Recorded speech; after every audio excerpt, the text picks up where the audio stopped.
भक्ति सूत्र पार्ट 3 तल्लक्षणानि वाचयन्ते नाना मतभेदात्। विराट का अनुभव बहुत ही मुश्किल है, पर अनुभव से ज़्यादा मुश्किल है उसकी अभिव्यक्ति। जान लेना बहुत मुश्किल था, लेकिन जना देना उससे भी ज़्यादा मुश्किल है, क्योंकि व्यक्ति तो मिट जाता है, बूंद खो सकती है, लेकिन दूसरी बूंदों को कैसे कहे जिन्होंने मिटना नहीं जाना। एक पक्षी आकाश में उड़ सकता है खुले आकाश में अपने पिंजरे से, लेकिन जो पिंजरे में बंद है उन्हें खुले आकाश की खबर कैसे दे। खुला आकाश एक अनुभव है, बड़ा सूक्ष्म। प्राणों में उसका स्पर्श होता है, गहरे में उसकी अनुभूति होती है, लेकिन शब्दों में कैसे कोई उसे बांधे। शब्द में बनते ही आकाश आकाश नहीं रह जाता, शब्द में बनते ही विराट विराट नहीं रह जाता। इधर शब्द में बंधा, उधर अनुभव झूठा हुआ। इसीलिए बहुत हैं जो जानकर चुप रह गए या फिर गूंगे हो गए और कुछ तो मौन हो गए, लेकिन जिन्होंने साहस किया सत्य को बताने के लिए वह कुछ ही लोग हैं। अंधे को समझाना है आँख का माध्यम तो काम नहीं देगा, तो सितार पर गीत बजाओ, धुन बजाओ, नाचो, पैरों में घूंघर बांधो, लेकिन माध्यम अलग हो गया। जो देखा था वह सुनाना पड़ रहा है, तो जो देखा था वह कैसे सुनाया जा सकता है। जो आँख ने जाना वह कान कैसे जानेगा। इससे भी ज़्यादा कठिन है बात सत्य के अनुभव की, क्योंकि अनुभव होता है निर्विचार में और अभिव्यक्ति देनी पड़ती है विचार में। विचार सब झूठा कर देते हैं, फिर भी कुछ हिम्मतवार लोगों ने चेष्टा की है करुणा के कारण।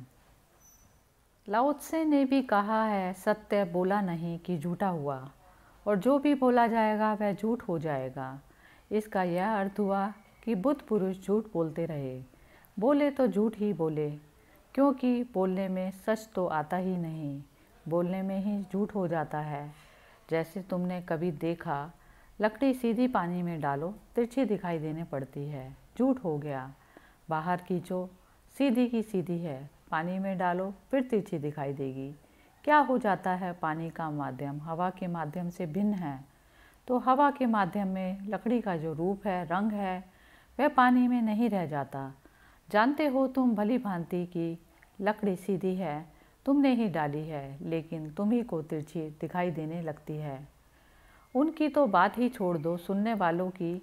जब को सत्य को कोई जानने वाला सत्य बोलने की कोशिश करता है, उसको खुद ही तिरछा दिखाई देने पड़ता है। भाषा का माध्यम, अभिव्यक्ति का माध्यम। नारद जी ने इन सूत्रों में भक्ति की कितने कितने ढंगों से व्याख्या की है, उनके थोड़े से उदाहरण दिए गए हैं। अब नाना मतों के अनुसार उस भक्ति के लक्षण वह बताते हैं। भक्ति तो एक है, मत नाना है, क्योंकि जिसको जैसा सूझा वैसी उसने अभिव्यक्ति दी है। जिसको जैसी समझ आई, जिसका ढंग जैसा था, उसने वैसे रंग भरे। ये लक्षण भक्ति के नहीं हैं। अगर गौर से समझें तो ये लक्षण जिस भक्त ने भक्ति का गीत गाया उसके हैं। ये देखने के ढंग के संबंध में खबर देते हैं, जो देखा गया उस संबंध में कुछ भी खबर नहीं देते। बहुत मत हैं, बहुत मत होंगे ही, क्योंकि भक्ति अनंत है, उसके बहुत किनारे हैं, और कहीं से भी घाट बनाकर तुम अपनी नौका को छोड़ सकते हो सागर में। फिर जब तुम सागर की गहराइयों में पहुँचोगे, मध्य में पहुँचोगे, तो उस पार जाओगे, तो स्वभावतः तुम उसी घाट की बात करोगे जिससे तुमने नाव छोड़ी थी, और तुम कहोगे कि जिसको भी नाव छोड़नी है वही घाट ले। तुम्हें और घाटों का पता भी नहीं है, एक घाट काफ़ी है। तुम अपने ही घाट का वर्णन करो। दूसरा किसी और घाट से उतरा था सागर में। सागर के घाटों का कोई हिसाब नहीं। कोई हिंदू की तरह उतरा, कोई मुसलमान की तरह उतरा, कोई ईसाई की तरह उतरा। ये सब घाट हैं, तीर्थ हैं। फिर जो जहाँ से उतरा उसी की बात करेगा। दूसरे किनारे पर पहुँचकर भी तुमने जिस किनारे से नाव छोड़ी थी, तुम्हारे दूसरे किनारे की अभिव्यक्ति में उस किनारे का हाथ रहेगा। तो ये लक्षण जो भक्ति के भक्तों ने बताए हैं, इनमें ध्यान रखना। जो जहाँ से पहुँचा उसने उसी की बात की। यह चर्चा मंजिल की कम, यात्रा की ज़्यादा है। यह आखिरी कदम की नहीं, पहले कदम की है, और ठीक भी है, क्योंकि तुम जो चले नहीं हो उससे पहले कदम की ही ज़रूरत है। आखिरी कदम की ज़रूरत भी नहीं है। दूसरे किनारे की चर्चा हो नहीं सकती, हो भी तो तुम्हारे किसी भी काम की नहीं है। अभी तो इस किनारे से तुम दूर खड़े हो, अभी तो तुम इस किनारे पर आने के लिए भी तुम्हें हिम्मत जुटानी पड़ेगी। और निश्चित ही सभी घाटों से नाव छोड़ने की कोई ज़रूरत नहीं है, एक ही घाट पर्याप्त है। सभी से छोड़ना भी चाहोगे तो कैसे छोड़ोगे? जब भी छोड़ोगे एक ही घाट से छोड़ोगे। किसी घाट पर पत्थर जड़े हैं, किसी घाट पर हीरे जड़े होंगे, किसी घाट पर आकाश को छूते वृक्ष खड़े हैं, किसी घाट पर मरुस्थल होगा, रेत का विस्तार होगा, किसी घाट पर आदमी ने कुछ व्यवस्था कर ली होगी, सीढ़ी लगा ली होंगी, किसी घाट पर कोई व्यवस्था ना होगी, अराजकता होगी। पर इससे क्या फ़र्क पड़ता है? नाव छूट जाती है सभी घाटों से। ऋषि पराशर के पुत्र व्यास के अनुसार भगवान की पूजा आदि में अनुराग होना भक्ति है। पूजा का अर्थ होता है परमात्मा को प्रतिस्थापित करना। एक पत्थर की मूर्ति है या मिट्टी की मूर्ति है, परमात्मा को उसमें आमंत्रित करना, परमात्मा को कहना इसमें आओ और विराजो, क्योंकि तुम हो निराकार। कहाँ तुम्हारी आरती करूं? हाथ मेरे छोटे हैं, तुम छोटे बनो। तुम हो विराट, कहाँ धूप और दीप जलाऊं? मैं छोटा हूँ, सीमित हूँ। तुम मेरी सीमा के भीतर आओ। तुम्हारा और छोर नहीं, कहाँ नाचूं, किसके सामने गीत गाऊं? तुम इस मूर्ति में बैठो। पूजा का अर्थ है परमात्मा की प्रतिस्थापना सीमा में, आमंत्रण। इसलिए पूजा का आरंभ उसके बुलाने से है। अंग्रेज़ी में शब्द है गॉड, भगवान के लिए। वह शब्द बड़ा अनूठा है। उसका मूल अर्थ है जिस मूल धातु से वह पैदा हुआ है। भाषा शास्त्री कहते हैं उस मूल धातु का अर्थ है जिसको बुलाया जाता है। बस इतना ही अर्थ है। जिसको बुलाया जाता है, जिसको पुकारा जाता है, वही भगवान। दूसरा जिसने कभी पूजा का रहस्य नहीं जाना, देखेगा तुम्हें बैठे पत्थर की मूर्ति के सामने, समझेगा ना समझ हो, क्या कर रहे हो। उसे पता नहीं कि पत्थर की मूर्ति अब पत्थर की नहीं, मृण्मय चिन्मय हो गई है, क्योंकि भक्त ने पुकारा है। भक्त ने अपनी विवशता जाहिर कर दी। उसने कह दिया कि मैं मजबूर हूँ, तुम जैसा विराट में ना हो सकूँगा, तुम कृपा करो। तुम तो हो सकते हो मेरे जैसे छोटे, मेरी अड़चनें हैं, मेरी शक्ति इतनी नहीं, बड़ी के आगे तुम जैसा विराट हो सकूं। दया करो, तुम ही मुझ जैसे छोटे हो जाओ, ताकि थोड़ा संवाद हो सके, थोड़ी बातचीत हो सके, मैं फूल चढ़ा सकूं, आरती कर सकूं, नाच लूं, तुम्हारा कुछ ना बिगड़ेगा। सभी रूप तुम्हारे हैं, यह एक और रूप तुम्हारा सही। मुझे बहुत कुछ मिल जाएगा, तुम्हारा कुछ खोएगा नहीं। भक्त की आँख से देखना मूर्ति को, नहीं तो तुम मूर्ति को ना देख पाओगे। तुम्हें पत्थर दिखाई पड़ेगा, मिट्टी दिखाई पड़ेगी। भक्त ने वहाँ भगवान को आरोपित कर लिया है, और जब परिपूर्ण हृदय से पुकारा जाता है तो मिट्टी भी उसी की है। मिट्टी उससे खाली तो नहीं, पत्थर उसके बाहर तो नहीं, वह वहाँ छिपा ही पड़ा है। जब कोई हृदय से पुकारता है तो उसका आविर्भाव होता है। इसलिए भक्त जो देखता है मूर्ति में, तुम जल्दी मत करना, तुम नहीं देख सकते। देखने के लिए भक्त की आंखें चाहिए। बड़ी मुश्किल से होता है चमन में दीदावर पैदा। पूजा का आरंभ है आमंत्रण में कि आओ विराजो प्रतिस्थापना में। मूर्ति तो झरोका है, वहाँ से हम विराट में झांकते हैं। तुम अपने घर में खड़े रहो, झरोके से आकाश में झांकते हो। तुम चांद तारों की बात करो, तुम फैले नील गगन की बात करो, और कोई दूसरा हो जिसको सिर्फ चौखटा ही दिखाई पड़ता हो खिड़की का, वह कहे कहाँ की बात कर रहे हो, पागल हो गए हो क्या, लकड़ी का चौखटा है और तो तुम कुछ भी नहीं, कहाँ के चांद तारे। तो तुम्हें मूर्ति में कुछ भी नहीं दिखाई पड़े तो जल्दी मत करना, तुम्हें चौखटा ही दिखाई पड़ रहा है। भक्त जब हृदयपूर्वक बुलाता है तो मूर्ति खुल जाती है, उसके पट बंद नहीं रहते। भक्त को उस मूर्ति के माध्यम से कुछ और दिखाई देने पड़ता है। उसके देखने के लिए भक्त की आँख चाहिए। कहते हैं कि मजनू जब बिल्कुल पागल हो गया लैला के लिए तो उस देश के सम्राट ने उसे बुलवाया। उसे भी दया आने लगी। द्वार द्वार गली गली भटकता है, लैला लैला करता फिरता है। गांव भर के हृदय सब पसीज गए। लोग उसके आंसू के साथ रोने लगे। सम्राट ने उसे बुलाया और कहा, तू रो मत। उसने अपने महल से 12 सुंदरियां बुलवाई और उससे कहा, इस देश में भी तू खोजेगा पूरे में तो ऐसी सुंदरियां तुझे नहीं मिलेगी। मजनू ने आंख खोली, आंसू थमे, एक एक स्त्री को गौर से देखा, फिर आंसू बहने लगे और उसने कहा, यह मेरी लैला नहीं है। सम्राट ने कहा, पागल, तेरी लैला मैंने देखी है, साधारण सी स्त्री है, तू बेकार ही बावला हुए जा रहा है। मजनू हंसने लगा। उसने कहा, आप ठीक कहते होंगे, लेकिन लैला को देखना हो तो मजनू की आंख चाहिए। आपने देखी नहीं, आप देख ही नहीं सकते, क्योंकि देखने का एक ही ढंग है लैला को, वह मजनू की आंख है। वह आपके पास नहीं है। भगवान को देखने का एक ही ढंग है, वह भक्त की आंख है। तो कोई अगर मंदिर में पूजा करता है तो उसके ऊपर बेकार ही मत हंसना। मूर्ति भंजक होना बहुत आसान है, क्योंकि उसके लिए कोई संवेदनशीलता तो नहीं चाहिए। मूर्तियों को तोड़ देना बहुत आसान है, क्योंकि उसके लिए कोई हृदय की गहराई तो नहीं चाहिए।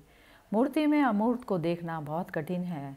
वह इस जगत की सबसे बड़ी कला है।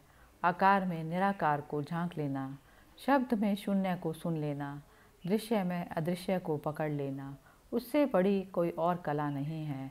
इसीलिए प्रेम कलाओं की कला है, सरताज है, उसके पार कुछ भी नहीं है। रामकृष्ण परमहंस पूजा करते थे। अनेक दिन बीत गए, वे रोज घंटों तक पूजा करते रहे। फिर एक दिन गुस्से में आ गए। तलवार टंगी थी काली की मंदिर में। मूर्ति के सामने तलवार उतार ली और कहा, बहुत हो गया, इतने दिन से बुलाता हूँ, अगर तू प्रकट नहीं होती तो मैं अप्रकट हो जाता हूँ। या तो तू दिखाई दे, या तो तू हो, नहीं तो मैं मिटता हूँ। तलवार खींच ली। एक क्षण और गर्दन पर मार लेते कि सब कुछ बदल गया। मूर्ति जीवंत हो उठी। वहाँ काली न थी। मातृत्व स्वीकार हो गया। होंठ जो बंद थे पत्थर के थे मुस्कुराए। आंखें जो पत्थर की थी और जिनसे कुछ न दिखाई पड़ता था, उन्होंने रामकृष्ण में झांका। तलवार इनकार के साथ फर्श पर गिर गई। रामकृष्ण 6 दिन बेहोश हो गए। भक्त घबरा गए, मित्र परेशान हुए। डर तो पहले ही था कि यह आदमी थोड़ा सा पागल है, और यह अब और क्या हो गया। 6 दिन की बेहोशी के बाद जब होश में आए तो पहली बात जो कही वह यह कही कि इतने दिन होश में रखा, अब फिर क्यों बेहोशी में भेजती है। इतने दिन होश में रखा, 6 दिन, अब क्यों बेहोशी में भेजती है। फिर से बुला ले, जा मत, रुक। इतना विराट था, इतना प्रगाढ़ था अनुभव कि अपने को संभाल ना सके। डगमगा गए। बूंद में जब सागर उतरे तो ऐसा ही होगा। तुम्हारे आंगन में जब आकाश उतर आए तो तुम्हारे आंगन की दीवारें कहाँ संभलेंगी। उन 6 दिनों में रामकृष्ण ने चिन्मय का जलवा देखा। वे 6 दिन सतत परमात्मा के साक्षात्कार के दिन थे। वह उनकी पहली समाधि थी। लेकिन पूजा का अर्थ यही है, पहले परमात्मा को आमंत्रित करो, फिर अपने को उसके चरणों में चढ़ा दो। श्री रामकृष्ण परमहंस जैसे कि कह दो कि तू ही है, अब मैं नहीं। तू जितनी दूर तक परमात्मा को बुलाते हो, जितनी गहराई तक बुलाते हो, उतनी दूर तक, उतनी गहराई तक वह आता है। तुम जब अपने को मिटाने के लिए भी तत्पर हो जाते हो तो तुम्हारे अंतरतम को छू लेता है। तुम्हारे बिना आज्ञा के वह तुम में प्रवेश ना करेगा। वह तुम्हारा सम्मान करता है। वह कभी भी किसी की सीमा में आक्रमण नहीं करता। बिन बुलाया मेहमान परमात्मा कभी भी नहीं होता। तुम बुलाते हो, मानते हो, समझाते हो, बुझाते हो तो मुश्किल से आता है। भक्ति खो गई है जगत से, क्योंकि भक्ति की कला बड़ी कठिन है। सब कुछ दांव पर लगाने की कला है। जुआ है, बड़ी हिम्मत चाहिए। आँख के लिए बड़ी हिम्मत चाहिए। ऋषि पराशर के पुत्र व्यास जी के अनुसार भगवान की पूजा में अनुराग होना भक्ति है। पूजा तो बहुत लोग करते हैं, अनुराग होना चाहिए। संस्कार वश तो कर रहे हो तो वह भक्ति नहीं है। पीढ़ी दर पीढ़ी तुम्हारे घर के लोग मंदिर में जाते रहे तो तुम मंदिर जाते हो, मस्जिद जाते हो। आकार को पूजा तो आकार को पूछते हो, निराकार को पूजा तो निराकार को पूछते हो। औपचारिक परंपरागत लकीर के फ़कीर दूसरों के पद चिन्हों पर चलने वाले नहीं, ऐसे नहीं होगा। उधार कोई परमात्मा तक कहीं नहीं पहुंचा। तुम्हारी अपनी प्यास चाहिए, परंपरा नहीं। तुम्हारी आँख चाहिए, लकीर की फ़कीरी और उसका अंधापन नहीं। पूजा में अनुराग प्रेम चाहिए, वैसा ही प्रेम चाहिए जैसे जब तुम किसी के प्रेम में पड़ जाते हो तो सब औपचारिकता खो जाती है, सब शिष्टाचार खो जाता है। पहली दफ़ा तुम किसी और की गहराई से बोलना शुरू करते हो। इसके पहले भी बोलते रहे लेकिन वह बात ना थी। अब हृदय बोलता है। पहली दफ़ा तुम किसी और ही हवा में और किसी और ही माहौल में जीते हो। क्या हो जाता है? साधारण प्रेम में क्या होता है, दूसरे में तुम्हें कुछ दिखाई पड़ने लगता है जो अब तक तुम्हें कभी किसी में दिखाई ना पड़ा था। तुम्हारी आँख खुलती है। तुमने कभी ख्याल किया, प्रेमी दूसरों को पागल मालूम पड़ते हैं। अगर कोई दूसरा किसी के प्रेम में पड़ जाए और दीवाना हो जाए तो तुम हंसते हो। तुम कहते हो पागल है, ना समझ है, समझ में आ, होश में आ, क्या कर रहा है। सारी दुनिया हंसती है प्रेमी पर, क्योंकि सारी दुनिया अंधी है और प्रेमी के पास आँख आ गई है। उसे कुछ दिखाई पड़ता है जो किसी को नहीं दिखाई पड़ता। हम खुदा के भी कभी कायल ना थे, उनको देखा तो खुदा आया। परमात्मा की थोड़ी सी झलक पहली दफ़ा मिलती है, तुम्हारा आस्तिक होना शुरू हो जाता है। प्रेम आस्तिकता की पहली गंध, पहली लहर। प्रेम आस्तिकता की तरफ पहला कदम, क्योंकि कम से कम चलो एक में ही सही परमात्मा दिखा तो, और एक में दिखा तो सब में भी दिख सकता है। ना भी दिखे तो भी इतना तो तुम समझ ही सकते हो कि एक में दिखा तो सब में होगा। लेकिन जल्दी ही तुम्हारी प्रेम की आँख धुंधली हो जाती है। जिसमें तुम्हें परमात्मा दिखा था वह भी एक ख्वाब, एक सपना हो जाता है। जल्द ही तुम भूल जाते हो, धूल जम जाती है। जब प्रेम की घटना घटे तो जल्दी करना उसे पूजा बनाने की, अन्यथा समय ढांक लेगा। इसीलिए जवानी पूजा के दिन है, लेकिन लोग कहते हैं पूजा बुढ़ापे में करेंगे। वे कहते हैं जवानी में प्रेम करेंगे, बुढ़ापे में पूजा करेंगे। इतना फासला प्रेम में और पूजा में होगा तो प्रेम तो मर ही जाएगा, पूजा ना आ पाएगी। लोग यही कह रहे हैं कि प्रेम तो जवानी में करेंगे, जब प्रेम मरने लगेगा, मर ही जाएगा, तब फिर पूजा कर लेंगे। और असलियत यह है कि प्रेम ही पूजा बनता है। प्रेम के मरने से पूजा नहीं आती, प्रेम के पूरे निखरने से पूजा बनती है। इस सूत्र को पकड़ लेना बहुत ज़रूरी है। इसको औरों में भी देखने की कोशिश करना बहुत ज़रूरी है। जब आँख ताज़ी हो, लहर नई हो, उमंग अभी जोश भरी हो, उत्साह युवा हो, तो जल्दी कर लेना है। जो तुम्हें अपनी प्रेयसी में, प्रेमी में दिखा, अपने बच्चे में दिखा हो, अपने बेटे में दिखा, मित्र में दिखा, जल्दी करना, क्योंकि उस वक्त तुम्हारे पास आँख है। उस वक्त सारे जगत को गौर से देख लेना। तुम अचानक पाओगे कि वह सभी के भीतर छिपा है, क्योंकि उसके अतिरिक्त कोई और भी नहीं है। पूजा में अनुराग। पूजा करते तुम बहुत लोगों को देखोगे, लेकिन अनुराग नहीं है, प्रेम नहीं है। पूजा तो है, विधि विधान है। 7 दफ़ा आरती उतारनी है तो तुम 7 दफ़ा आरती उतारते हो, गिनती से उतारते हो, कहीं 8 ना हो जाए, वहाँ पर भी कंजूसी है। श्री रामकृष्ण परमहंस पूजा करते तो कभी कभी दिन भर करते, खाना पीना भूल जाते। उनकी पत्नी शारदा द्वार पर खड़ी रहती। वह कहती, परमहंस देव, समय निकला जा रहा है, सूर्यास्त हो रहा है, दिन भर से आप भूखे हैं, मगर वहाँ कोई परमहंस देव है कि सुने? वे नाच रहे हैं। भूख की खबर किसको लगे, भूख की याद किसको आए? जो भगवान का भोग लगा रहा है, संसार के भोजन उसे क्या याद आएंगे? गिरते पड़ते तभी उठाकर लाए जाते, अपने से ना आते। बहुत दफ़े उन्हें कहा गया ऐसा ना करें, पूजा ठीक है, घड़ी दो घड़ी की ठीक है, पर श्री रामकृष्ण परमहंस जी कहते कि घड़ी दो घड़ी की याद रह जाए तो पूजा होती नहीं। तुमने कभी भी अपने को पूजा करते देखा? बीच बीच में तुम घड़ी देख लेते हो।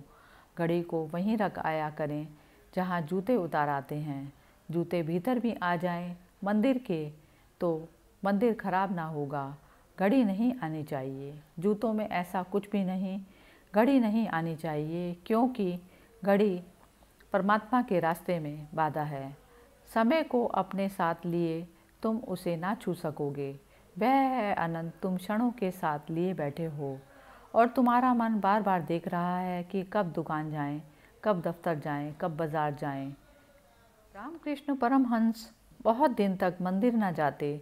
वे कहते, जब भीतर ही नहीं है तो कैसे जाऊं, कैसे धोखा दूं, परमात्मा को कैसे धोखा दूं, किस मुंह से भीतर जाऊं। द्वार के बाहर से ही बाहर बाहर क्षमा मांग कर लौट आते, मंदिर में भीतर न जाते। सीढ़ियों पर से क्षमा मांग लेते, माफ़ कर, भाव नहीं है, करूँगा तो धोखा होगा, झूठ होगा। लेकिन तुम्हारा सब झूठ हो गया है। जिससे तुम्हें प्रेम नहीं है उसे भी हम कहते हैं कि प्रेम है। जिसे देखकर हमारे भीतर मन में कोई मुस्कुराहट नहीं आती, उसको भी देखकर मुस्कुराते हैं। गर्गाचार्य कहते हैं, भगवान की कथा में अनुराग ऐसे सुनना जैसे प्यासा जल पीता है, ऐसे सुनना जैसे तुम बिल्कुल खाली हो, कान ही हो गए, तुम्हारा सारा अस्तित्व बस कान हो गया। हृदयपूर्वक सुनना तो परमात्मा का स्मरण अनेक अनेक रूपों में तुम्हें भर देगा। स्वार्थ और आत्मरति दोनों बिल्कुल एक जैसे लगते हैं। स्वार्थ भी इंसान अपने सुख की खोज करता है, लेकिन गलत ढंग से, परिणाम में दुख हाथ आता है। आत्मरति भी अपने लिए सुख की खोज करती है, लेकिन ठीक ढंग से परिणाम सुख आता है। तुम भी अपने ही सुख के लिए जी रहे हो, लेकिन अभी तुमने अपने को जो समझा है वह अहंकार है, आत्मा नहीं। अभी तुम्हारा स्व अहंकार है, झूठा है। जिस दिन तुम्हारा स्व वास्तविक होगा, आत्मा होगी, उस दिन तुम पाओगे स्वार्थ ही परमार्थ है। उस दिन अपने आनंद की खोज कर लेने में ही तुमने सारी दुनिया के लिए आनंद के द्वार खोल दिए। उस दिन तुम सुखी हुए तो दूसरों को भी सुखी होने की संभावना बताई। उस दिन तुम्हारा दिया जला तो दूसरों के बुझे दिए भी जल सकते हैं, इसका भरोसा उनमें तुमने पैदा किया। आत्मरति का अर्थ है वस्तुतः सच्चा स्वार्थ। उसमें परार्थ अपने आप आ जाता है। जिसे तुम स्वार्थ समझते थे वह परार्थ के विपरीत था, और जिसको आत्मज्ञानियों ने आत्मरति कहा है, परम स्वार्थ कहा है, वह परार्थ के विपरीत नहीं है। परार्थ उसमें समाहित है, समाविष्ट है। आत्मरति के अविरोध विषय में अनुराग होना भक्ति है। तुम अपने को प्रेम करते हो, ठीक स्वाभाविक है। इस प्रेम के कारण तुम ऐसी चीज़ों को प्रेम करते हो जो तुम्हारे स्वभाव के विपरीत है। उनसे तुम दुख पाते हो। चाहते सुख हो, मिलता दुख है। आकांक्षा में भूल नहीं है। आकांक्षा को प्रयोग में लाने में तुम ठीक ठीक समझदारी का उपयोग नहीं कर पा रहे। बुद्ध भी स्वार्थी हैं, कबीर भी स्वार्थी हैं, कृष्ण भी, लेकिन वे परम स्वार्थी हैं। वे भी अपना साध रहे हैं आनंद, लेकिन इस ढंग से साध रहे हैं कि मिलता है। तुम इस ढंग से साध रहे हो कि मिलता कभी नहीं, साधते सदा हो, मिलता कभी नहीं। असली धन खोजो, असली धन भीतर है। असली पद खोजो, असली पद चैतन्य का है। चैतन्य की सीढ़ियों पर ऊपर उठो, उठने दो चैतन्य की उड़ान। उठने दो ऊर्जा चैतन्य की, परमात्मा तक ले जाना है उसे। मनुष्य जब तक परमात्मा ही ना हो जाए तब तक तृप्ति नहीं है। मनुष्य परमात्मा होने की अभिप्सा है। इससे पहले कोई पड़ाव नहीं, कोई मुकाम नहीं। पहुंचना है उस आखिरी मंजिल तक, लेकिन तुम बीच में बहुत से पड़ाव बना लेते हो। पड़ाव ही नहीं, उनको मुकाम बना लेते हो, मंजिल समझ लेते हो। कोई धन ही इकट्ठा करना अपने जीवन का लक्ष्य मान लेता है। श्री नारद जी कहते हैं कि अपने सब कर्मों को भगवान के अर्पण करना और भगवान का थोड़ा सा विस्मरण होने से परम व्याकुल होना ही भक्ति है। जीवन में परमात्मा को छोड़कर सब मिल सकता है और तुम अधूरे रहोगे, उदास रहोगे, दुखी रहोगे, पीड़ित रहोगे। और कुछ भी ना मिले, परमात्मा मिल जाए तो पूरा मिल जाता है, क्योंकि परमात्मा खंड खंड नहीं हो सकता। मिलता है तो पूरा, नहीं मिलता है तो नहीं। भगवान कृष्ण के प्रेम में कथा है 16,000 गोपियों की। संख्या तो सिर्फ असंख्य का प्रतीक है, लेकिन गोपियों के प्रेम को समझना बहुत ज़रूरी है, क्योंकि भक्त वैसे ही दशा में फिर पहुंच जाता है।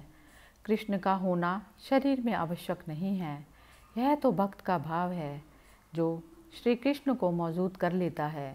श्री कृष्ण के होने का सवाल नहीं है, ये तो हजारों गोपियों की प्रार्थनाएं हैं जो कृष्ण को शरीर में बांध लेती हैं। इससे कोई फर्क नहीं पड़ता। राधा कृष्ण के साथ नाची, मीरा को ज़रा भी तकलीफ ना हुई। श्री कृष्ण के बिना भी वैसा ही नाच नाची और कृष्ण के साथ ही नाची। और अगर गौर से देखो तो मीरा की गहराई राधा से भी ज़्यादा मालूम पड़ती है, क्योंकि राधा के लिए तो कृष्ण सहारे के लिए मौजूद थे, मीरा के लिए तो कोई भी मौजूद ना था। मीरा के भगवान तो उसके भाव का ही साकार रूप थे। मीरा के भगवान तो मीरा ने अपने को ही ढाल कर बनाए थे, अपने को ही न्योछावर करके निर्मित किए थे।